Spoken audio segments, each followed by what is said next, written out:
Hi friends, it's Mrs. Bird and we're going to talk about another supply that you might be ready to use. This is a dry erase marker. Now you can use that with your remote folder, which I know is red, but I have an extra blue one. Or if you have a whiteboard at home, you could use it with that. Now, it really needs to go on those two things. If it gets on your clothing or carpet, it will stain. I have gotten it on things that I could never get out. If you get it on your skin, it will eventually come off, but it will take a while. So that's why these need to stay on a whiteboard or one of your dry erase pages that I made for you. Now, when you're ready to use it, it's really fun. You can practice writing your name or your letters. A, B, C, D. Now when I'm done, I'm going to put my lid back on. Very important.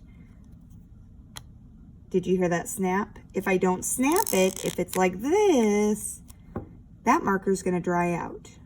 So make sure you snap it. Now if I was doing a lot of writing, I would probably put my lid at the end of my marker like that so I don't lose it. Put my lid back on. Now, if I just let this sit here, it will stain your board. So make sure you clean it off with a tissue or a paper towel, or what I use, a sock, a black one, so it doesn't use any marks. But then you're just going to clean it off. Now, you could also use that in your remote folder. This one's for Play-Doh, but we have some tracing pages. So you can grab your marker, put your lid on the back,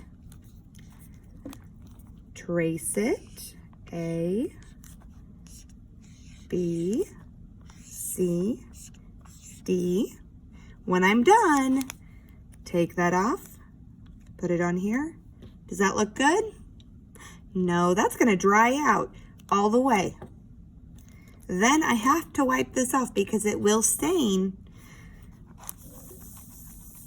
Clean it all up every day. All right, why don't you give it a try? Trace your alphabet in your remote folder and practice putting your lid back on and cleaning it up. You could use a paper towel. Great job.